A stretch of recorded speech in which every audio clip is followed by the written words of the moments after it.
శ్రీశ్రవణం ఛానల్‌కి చిన్నారులందరికీ, శ్రోతలందరికీ కూడాను మరొకసారి స్వాగతం. మనం కశ్యప మహర్షి గురించి చెప్పుకుంటూ వస్తున్నాం గదా! నిన్న ఏ విధంగా అతను మహర్షుల కోరిక మీద గంగను నేల మీదకి తీసుకురావడం జరిగింది. అలాగే భూదేవి కోరిక మీద మిగిలిపోయిన వంశస్థులందరినీ ఏ విధంగా అతను మళ్ళీ వృద్ధి చెందేలా చేశారు.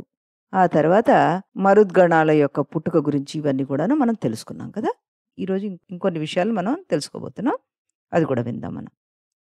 దితి తన పిల్లల్ని దేవతలు చంపేశారని ఏడ్చింది. కశ్యపుడు దితిని ఓదార్చి పూర్వజన్మ కర్మఫలం అనుభవించక తప్పదంటూ చెప్పాడు. నీ పిల్లలు ధర్మం లేనివాళ్ళు కాబట్టి నశించారు. పుణ్యం తగ్గిపోవడమే దుఃఖానికి కారణం. సర్వము తానే అయి విష్ణుమూర్తిని ధ్యానించి జీవుడు జీవత్వ భావాన్ని విడిచిపెట్టి తానే పరమాత్మ, తనలో కూడా భగవంతుడున్నాడు అనే దాన్ని తెలుసుకొని ఎప్పుడూ ధర్మకార్యాలే చేస్తూ మోక్షం పొందాలి అని కశ్యపుడు ఉపదేశించాడనమాట. ఇంకా ఏం చెప్పారాయన? కశ్యప ప్రజాపతి రాసిన ధర్మశాస్త్రం, కశ్యప స్మృతిలో ఇలాంటి అనేక రకాలైన ధర్మ సూత్రాలు మనకు కనబడతాయి. అన్ని గ్రంథాల్లో ఉండేటువంటి నిత్యాచారము, శ్రద్ధ, శౌచ, ప్రాయశ్చిత్తాల వంటివి కూడాను ఇందులో ఉంటాయి. అగ్ని సాక్షిగా వివాహం చేసుకోకుండా ఇంట్లో ఒక స్త్రీతో కలిసి ఉన్నప్పటికీ ఆమె భార్య అని అనబడదు అంటూ ఆయన రాశారనమాట. దైవ పైతృకాది కార్యాలలో పాల్గొనడానికి ఆవిడకి అర్హత ఉండదు అని బోధాయనుడు కశ్యపుడు చెప్పిన శ్లోకాన్ని తన శాస్త్రంలో ఉదహరించి చెప్పాడు. బోధాయనుడు అనే కవి. కాశీ పురాణంలోని కశ్యపుని మాటలు కశ్యప గీతికలు అనే పేరుతోటి మనకున్నాయన్నమాట. క్షమగల వానికి పృథ్వీ సమునకు నిత్యంబు విజయము సంసిద్ధము యగును క్షమియైన వాణి భుజ విక్రమును కడున్ వేలయు సర్వకార్య క్షమమయే. క్షమ అన్నది చాలా విలువైన వస్తువు, మహోన్నతమైనది. అది కలవాడు విజయాన్ని పొందుతాడు అని ఆయన చెప్పాడు. వేదాలు, యజ్ఞాలు, శౌచము, సత్యము, విద్య, ధర్మము అంతా కూడా క్షమయందే నిలుస్తాయి అంటూ చెప్పాడు. తపస్వాధ్యాయ యజ్ఞకర్మలు, కర్మ బ్రహ్మ విధులు మొదలైన వారు ఏ పదం పొందుతారో క్షమావంతులు కూడా అదే పదాన్ని పొందుతారు అంటే ఆ మోక్షాన్నే పొందుతారు అంటూ చెప్తున్నాడనమాట ఈయన. ఆయన క్షమకు అంత విలువనిచ్చారు. క్షమాధర్మ, క్షమాయజ్ఞ, క్షమావేద, క్షమాశ్రుతం య ఏతదేవం న జానాతి న సర్వం క్షంతుమర్హతి. క్షమ బ్రహ్మ, క్షమ సత్యం, క్షమభూతంచ భావిచ క్షమాతపః క్షమౌ శౌచం క్షమయేదం ధృతం జగత్. అతియజ్ఞవిదాన్ లోకాన్ క్షమిణః ప్రాప్నువంతి చ అతిబ్రహ్మవిదం లోకావతి చాపి తపస్వినాం.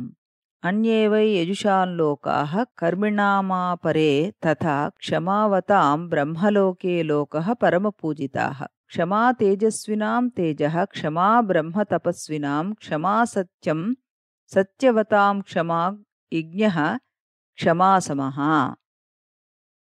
అంటూ ఆయన క్షమ గురించి ఎంతో సుదీర్ఘంగా మనకి ఇందులో చెప్పారన్నమాట. క్షమలోనే అన్నీ ఉన్నాయని ఆయన భావన. ఎందుచేతనంటే ఈ విశ్వంలో మనకు నిత్య జీవితంలో జరిగే అనుభవాల్లో క్షమ అంటే కేవలం ఇతరులను క్షమించడమే కాదు, తనకు తాను కలిగిన ఆపదను సహనశక్తితో అనుభవించడం అనే అర్థం.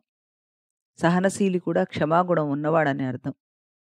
ఒకవేళ ఇతరుల వల్ల అపకారం జరిగింది అంటే దానికి కూడా ఇతరులను నిందించక వారే కారణమనే భావన లేకుండా నా కర్మలోంచి నాకు రావాల్సిన దుఃఖం నాకు వచ్చినప్పుడు దానికి ఎవడైనా నిమిత్తమాత్రుడే గాని అతడు మూల కారణం కాదు అనే భావన ఉండాలట. అటువంటి దృక్పథాన్ని కలిగి ఉండాలి. తనకొచ్చిన కర్మ దుఃఖానికి ఇంకొకడు హేతు అనే కర్మ సిద్ధాంతం తెలిసినవాడు ఎప్పుడూ అనుకోడు అంటూ ఆయన చెప్పుకొచ్చారు. ఒకవైపు మన కర్మను మనం అనుభవిస్తున్నాం అని అనుకుంటాం. మరొక వైపు మళ్ళీ నాకు అపకారం చేస్తాడని అంటాం. ఎవరి కర్మ వారు అనుభవిస్తాడనే జ్ఞానం కలిగిన మనం నిత్యము దానినే విశ్వసించేటటువంటి మనం మనకు వచ్చే దుఃఖానికి ఎవరూ కర్త కాదు అనే విషయాన్ని గుర్తుపెట్టుకుంటే దాని క్షమ అంటారు అంటూ చాలా చక్కగా వివరించి చెప్పారాయన.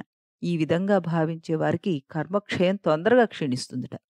యజ్ఞాలు, తపస్సు అన్నీ చేసేవారికి ఏ ఫలం వస్తుందో క్షమావంతుడికి అటువంటి ఫలాన్ని వస్తుంది అంటూ ఆయన సిద్ధాంతీకరించి చెప్పారు.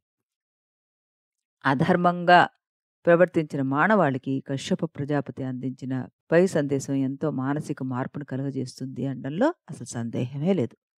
ఋషుల వాక్కు బ్రహ్మవాక్కు. మానసిక శాస్త్రవేత్తలు ఈ సందేశాన్ని స్వీకరించి అనుసరించాలి. ఇందులో మానవాళి సుఖదుఖాలకు పూర్వజన్మలో మనం చేసిన కర్మలే కారణం అనే జ్ఞానాన్ని ఖచ్చితంగా నిరంతరంగా జ్ఞాపకం పెట్టుకోమని బోధ ఒకటి ఉంది. మనిషి తాను అనుభవించేదంతా తన పురాకృత కర్మ, దాన్ని మాత్రమే తాను అనుభవిస్తాననే జ్ఞానం చేత నేనొక్కడినే ఉన్నాను, ఇతరులెవరూ లేరు అనే జ్ఞానం కలుగుతుందట మనకి.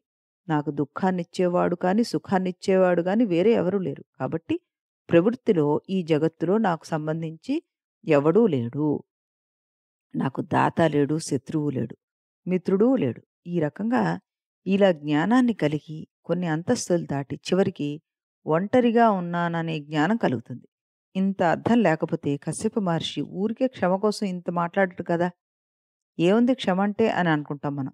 జాగ్రత్తగా విశ్లేషించి చూస్తే అందులో ఎన్నో మెట్లెక్కితే నేనొక్కడినే శాశ్వతంగా నిత్యంగా ఉన్నాను.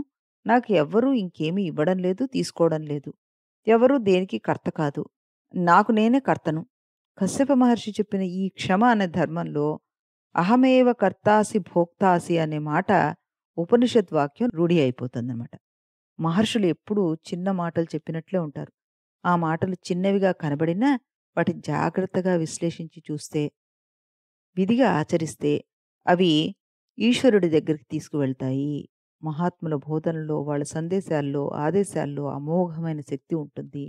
లోకక్షేమం కోసం మహర్షులు వేదాల్లో నిక్షిప్తమైన ధర్మసూత్రాల్ని వెలికితీసి ప్రజలకు అవగాహన కలిగించి, నిత్య జీవితంలో ఆచరించి, మోక్ష మార్గానికి ప్రయత్నించమని సత్సందేశాన్ని అందించారు. తపస్సు, యజ్ఞాలు వంటివి చేసి పొందిన పుణ్యం ఎంత ఉంటుందో, క్షమాగుణం వల్ల పొందే పుణ్యం కూడా అంతే ఉంటుంది.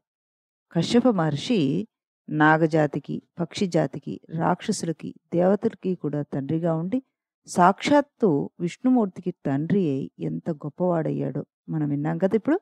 పరమశివుడు తల మీద ఉన్న గంగను కూడా భూమికి తెచ్చి ప్రజలకి ఎంతో మేలు చేశాడు ఈ మహర్షి. ఈ రకంగా మనం ఈ కశ్యపుడి కథని చెప్పుకున్నాం. నిజంగానే కదా మరి! మన శీర్షిక ప్రకారంగా మహానుభావులు మన ఋషులు. మళ్ళీ రేపు మరొక కథతో కలుద్దాం. అంతవరకు సెలవు.